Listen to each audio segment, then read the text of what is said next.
Romans 8:2 says, ರೋಮಾಪುರಕ್ಕೆ ಬರೆದ ಪತ್ರ 8:2 ಹೇಳುತ್ತೆ, the law of the spirit of life in Christ. ಪಾಪ ಮರಣಗಳಿಗಿರುವಂತಹ ಆಜ್ಞೆ ಯೇಸುವಿನಲ್ಲಿ. For the law of the spirit of life in Christ. ಪವಿತ್ರ ಜೀವವನ್ನುಂಟು ಮಾಡುವ ಪವಿತ್ರ ಜೀವಾತ್ಮನ ನಿಯಮವು ಯೇಸುವಿನಲ್ಲಿ ಇರುವುದು ನನ್ನನ್ನು ವಿಮುಕ್ತಿಗೊಳಿಸಿದೆ. ಎಲ್ಲಿಂದ ಅಂತ ಹೇಳಿದ್ರೆ ಮರಣದ ಪಾಪದಿಂದ. ಮತ್ತೆ the book of Romans ರೋಮಾಪುರದ ಪುಸ್ತಕ speaks about the victory of believers. ವಿಶ್ವಾಸಿಗಳ ಜಯದ ಬಗ್ಗೆ ಮಾತನಾಡುತ್ತೆ. What does the word law mean here? What does first point? What does the word law? ಇಲ್ಲಿ ಆಜ್ಞೆ ಅಂದ್ರೆ ಏನು? What it means here? ಇಲ್ಲಿ ಆಜ್ಞೆಯ ಅರ್ಥ ಏನು? It doesn't mean the law of Moses. ಇದು ಮೋಶೆಯ ಆಜ್ಞೆಗಳಲ್ಲ. Here it means a principle, rule or governing powers like the law of gravity. ಇದು ಗುರುತ್ವಾಕರ್ಷಣದ ಬಲ ಹೇಗಿದೆಯೋ ಆ ರೀತಿ ಇರುವಂತಹ ಬಲದ ಬಗ್ಗೆ ಮಾತನಾಡ್ತಿದೆ. That means ಅಂದ್ರೆ law cannot fail. ಆ ನಿಯಮ ಸೋತು ಹೋಗೋದಕ್ಕೆ ಸಾಧ್ಯ ಇಲ್ಲ. The law, when it says a law, it's a principle, it will never change tomorrow. ಆ ನಿಯಮ ಅಂತ ಹೇಳಿದ್ರೆ ಅಲ್ಲಿ ಒಂದು ತತ್ವ ಇದೆ, ಅದು ಆ ತತ್ವ ನಾಳೆ ಬದಲಾಗೋದಿಲ್ಲ. Suppose the law of gravity changed tomorrow, then we have to change all the laws connecting to getting victory over gravity. ನಾವು ಗುರುತ್ವಾಕರ್ಷಣ ಬಲ ಎಲ್ಲಾದ್ರೂ ಬದಲಾಗೋದ್ರೆ ನಾಳೆ ಅದಕ್ಕೆ ಸಂಬಂಧಿಸಿದ ಎಲ್ಲಾ ವಿಷಯಗಳನ್ನು ಬದಲಾಯಿಸಬೇಕಾದ ಅವಶ್ಯಕತೆ ಇದೆ. Now here Paul is talking about two spiritual forces or principles that operate in human life. ಇಲ್ಲಿ ಪೌಲರು ಆತ್ಮಿಕ ಜೀವನದಲ್ಲಿ ನಡೆಯುವಂತಹ ಎರಡು ಒಂದು ತತ್ವಗಳ ಬಗ್ಗೆ ಮಾತನಾಡ್ತಾ ಇದ್ದಾರೆ. Two laws in this verse. ಈ ವಚನದಲ್ಲಿರುವಂತಹ ಎರಡು ನಿಯಮಗಳು, one is the law of sin and death. ಒಂದು ಸಾವು ಮತ್ತು ಪಾಪಕ್ಕೆ ಇರುವಂತಹ ನಿಯಮ. This is a spiritual principle. ಇದು ಆತ್ಮಿಕವಾದ ತತ್ವ. ಕೇಳಿರಿ. If you sin a small sin, ನೀವೊಂದು ಸಣ್ಣ ಪಾಪವನ್ನು ಮಾಡೋದಾದ್ರೆ it has to bring death in your life. ಅದು ನಿಮ್ಮ ಜೀವನದಲ್ಲಿ ಮರಣವನ್ನ ತರಲೇಬೇಕು.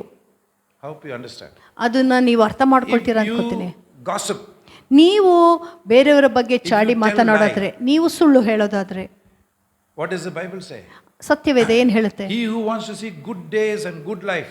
ಯಾರಿಗೆಲ್ಲ ಜೀವನದಲ್ಲಿ ಒಳ್ಳೆಯ ದಿನಗಳನ್ನ ಒಳ್ಳೆಯ ಜೀವನವನ್ನ ನೋಡಬೇಕು, when you heard about somebody, ನೀವು ಯಾರಾದ್ರೂ ನೋವು ಮಾಡೋದಾದ್ರೆ it will be in the Star of Mysore. ಅದು ಸ್ಟಾರ್ ಆಫ್ ಮೈಸೂರಲ್ಲಿ ಬಂದ್ಬಿಡುತ್ತೆ. Your fault. ಅದು ನಿನ್ನ ತಪ್ಪು. Nobody will know about it. ಯಾಕೆಂದ್ರೆ ಯಾರಿಗೂ ಗೊತ್ತಾಗಲ್ಲ. Somebody else's fault. ಯಾರ್ದೋ ತಪ್ಪು Everyone will know about it. ಎಲ್ರಿಗೂ ಗೊತ್ತಾಗುತ್ತೆ. That's why God can't bless us. ಅದರಿಂದನೇ ದೇವರು ನಮಗೆ ಆಶೀರ್ವಾದ ಮಾಡಕ್ಕೆ ಸಾಧ್ಯ ಇಲ್ಲ. So remember 1 Peter 3:10. 1 ಪೇತ್ರ 3:10 ನೆನಪಿಸಿಕೊಳ್ಳಿ. If you want to see good days, ನೀವು ಒಳ್ಳೆಯ ದಿನಗಳನ್ನು ನೋಡಬೇಕು ಅಂತ ಬಯಸೋದಾದ್ರೆ, ಎಷ್ಟು ಜನರಿಗೆ ಒಳ್ಳೆಯ ದಿನಗಳನ್ನು ನೋಡಕ್ಕೆ ಆಸೆ ಇದೆ, ಒಳ್ಳೆಯ ಜೀವನವನ್ನ ನೋಡಕ್ಕೆ ಆಸೆ ಇದೆ? keep your tongue. ನೀವು ನಿಮ್ಮ ನಾಲಿಗೆಯನ್ನ ಹಿಡಿತದಲ್ಲಿಡಬೇಕು. From speaking, just memorize that verse. ನೀವು ಆ ವಚನಗಳನ್ನು ಬಾಯ್ಪಾಠ ಮಾಡ್ಕೊಳ್ಳಿ. Tempted to say something about somebody when he's not present there. ಅವರು ಅಲ್ಲಿ ಇಲ್ಲದೆ ಇರುವಾಗ ಅವರ ಬಗ್ಗೆ ಏನಾದ್ರೂ ಮಾತನಾಡಬೇಕು ಅಂತ ನಿಮಗೆ ಶೋಧನೆ ಬಂದ್ರೆ, ಹೋಗು ಮುಖದ ಮೇಲೆ ಹೇಳು, ತೊಂದರೆ ಇಲ್ಲ.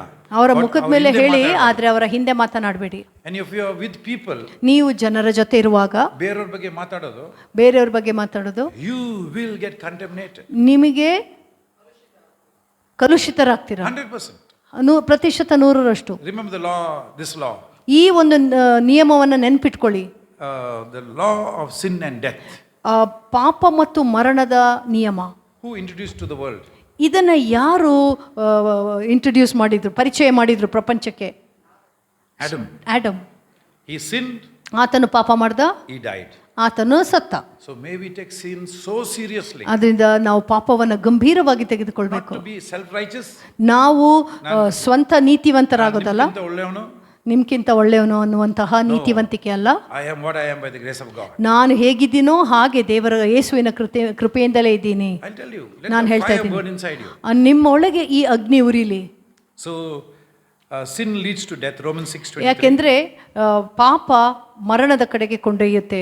ರೋಮಾಪುರ 6:23. enslaves humanity. ಪಾಪ ಅನ್ನೋದು ಜನರನ್ನ, ಮಾನವ ಕುಲವನ್ನ ಬಂಧನದಲ್ಲಿ ಇಡುತ್ತೆ. And the flesh cannot please God. ಮತ್ತೆ ಶರೀರ ಭಾವಗಳು ದೇವರಿಗೆ ಮೆಚ್ಚುಗೆಯನ್ನು ತರೋದಕ್ಕೆ ಸಾಧ್ಯ ಇಲ್ಲ. Sin enslaves humanity is John 8:34. ಯೋಹಾನ 8:34. The flesh cannot please God. ನಿಮ್ಮ ಶರೀರ ಭಾವಗಳು ದೇವರಿಗೆ ಮೆಚ್ಚುಗೆಯನ್ನು ತರೋದಕ್ಕೆ ಮಾಡೋದಕ್ಕೆ ಸಾಧ್ಯ ಇಲ್ಲ My dear ಅನ್ನೋದು. people of God, you are ನನ್ನ very ಪ್ರಿಯ, sweet people. ನೀವು ಬಹಳ ಸುಂದರವಾದ ಜನರು. How many know ಎಷ್ಟು ಜನರಿಗೆ ಗೊತ್ತು ಇದು? this is flesh, ಇದು ಶರೀರ ಭಾವದಿಂದ ಬಂದಿರೋದು, this is spirit? ಇದು ಆತ್ಮದಿಂದ ಬಂದಿರೋ ಈ ಸಂಗತಿ ಅಂತ. ಎಷ್ಟು ಜನರಿಗೆ ಈ ವ್ಯತ್ಯಾಸ ಗೊತ್ತು? Paul says walk in the spirit. ಯಾಕೆಂದ್ರೆ ಪೌಲರು ಹೇಳ್ತಾರೆ ನೀನು ಆತ್ಮನಲ್ಲಿ ನಡೆ ಅಂತ. Then what is the spirit? ಹಾಗಾದ್ರೆ ಈ ಆತ್ಮ ಅಂದ್ರೆ ಏನು? You only those who build themselves up, they'll come to know that. ಯಾರೆಲ್ಲ ಈ ವಾಕ್ಯಗಳಲ್ಲಿ ಕಟ್ಕೊಳ್ತಿರೋ ನಿಮ್ಮನ್ನ, ಅವರಿಗೆ ಇದರ ವ್ಯತ್ಯಾಸ ಗೊತ್ತಾಗುತ್ತೆ. The law of sin and death begin with Adam. ಈ ಒಂದು ಮರಣ ಮತ್ತು ಪಾಪದ ತತ್ವ ಆದಾಮನಿಂದ ಪ್ರಾರಂಭವಾಯಿತು. Sin produces spiritual death. ಯಾಕೆಂದ್ರೆ ಪಾಪ ಅನ್ನೋದು ಆತ್ಮಿಕ ಮರಣವನ್ನ ತರುತ್ತೆ. By the grace of God, ದೇವರ ಕೃಪೆಯಿಂದ if I am alive today, ನಾನಿವತ್ತು ಜೀವಂತವಾಗಿದ್ದೀನಿ in ಅಂದ್ರೆ, Christ, everyone will ಯೇಸುವಿನಲ್ಲಿ be alive, ಜೀವಂತವಾಗಿದ್ದೇನೆ but ಅಂದ್ರೆ, still ticking for Jesus. ನಾನು ಇನ್ನೂ ಯೇಸುವಿಗೋಸ್ಕರ ಮಿಡಿತಾ ಇದ್ದೀನಿ ಅಂತ ಹೇಳಿದ್ರೆ, It is because ಯಾಕೆಂದ್ರೆ I avoided the law of sin and death. ಯಾಕೆಂದ್ರೆ ನಾನು ಪಾಪ ಮತ್ತು ಮರಣದ ನಿಯಮವನ್ನ ಅವಾಯ್ಡ್ ಮಾಡಿದೆ. You know, sometimes when you sin secretly, ನಾನು ಯಾವಾಗ ರಹಸ್ಯವಾಗಿ ಪಾಪ ಮಾಡ್ತೇನೋ, ನಿಮ್ ಚೂಪ್ನೆಸ್ ಹೊಂಟೋಗ್ಬಿಡ್ತವೆ. ನಮ್ಮ ಹರಿತ ಹೊರಟೋಗುತ್ತೆ.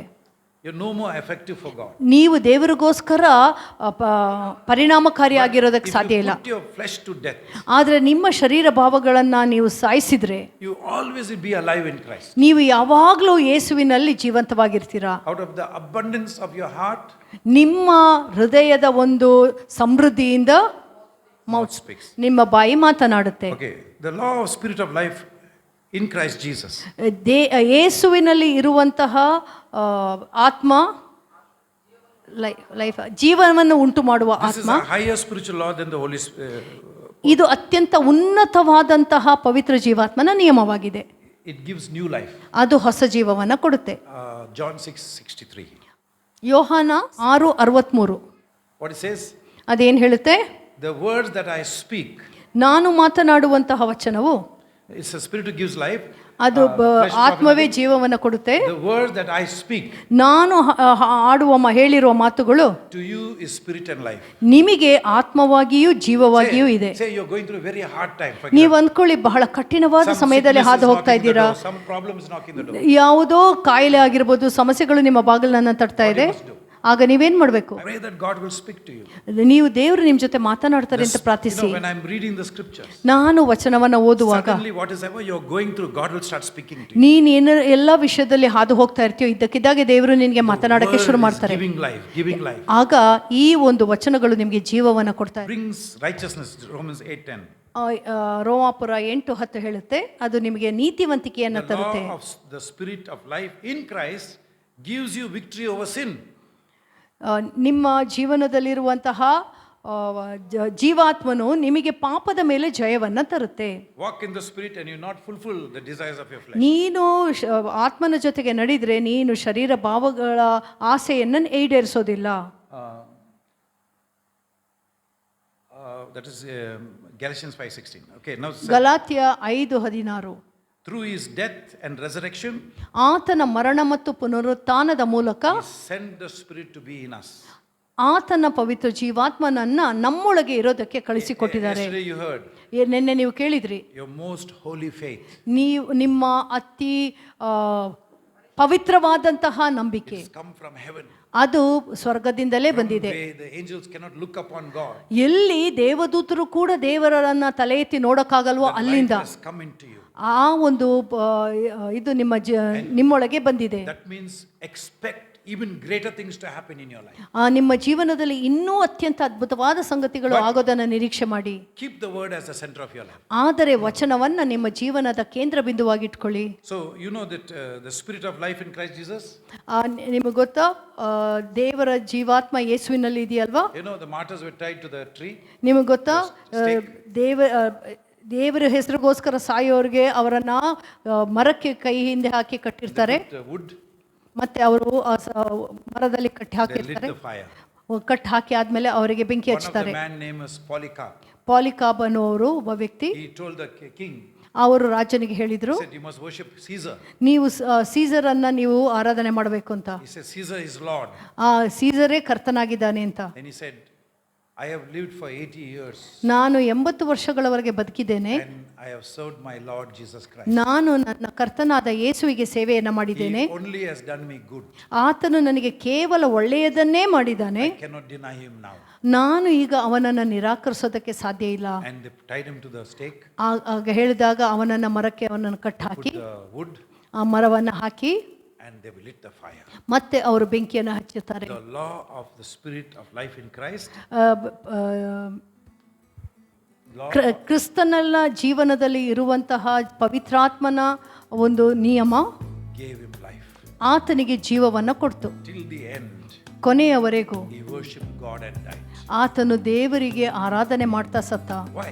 ಯಾಕೆ? He lived in the spirit all the time. ಯಾಕೆ ಎಲ್ಲಾ ಸಮಯದಲ್ಲೂ ಆತನು ಜೀವಾತ್ಮನ ಮುಖಾಂತರ ಜೀವಿಸಿದ. Difficulty came, ಯಾವಾಗ ಕಷ್ಟದ ಸಮಯ ಬಂತು, the spirit came to help. ಯಾಕೆಂದ್ರೆ ಆಗ ಪವಿತ್ರ ಜೀವಾತ್ಮನು ಆತನ ಸಹಾಯಕ್ಕೆ ಬಂದ. Every day you walk with God. Hallelujah. ಪ್ರತಿದಿನ ನೀವು ದೇವರ ಜೊತೆ ನಡೀರಿ. Tomorrow some problem will come. ಇದ್ದಕ್ಕಿದ್ದ ಹಾಗೆ ನಾಳೆ ಏನಾದರೂ ಸಮಸ್ಯೆ ಬರೋದಾದ್ರೆ Suddenly you will see the help coming from God. ನಿಮಗೆ ನೋಡ್ತೀರಾ ದೇವರಿಂದ ನಿಮಗೆ ಸಹಾಯ ಬರೋದನ್ನ. It is worth it. ಅದು ನಿಜವಾಗ್ಲೂ worth. Walk in the spirit. ಯೇಸುವಿನ ಜೀವಾತ್ಮದಲ್ಲಿ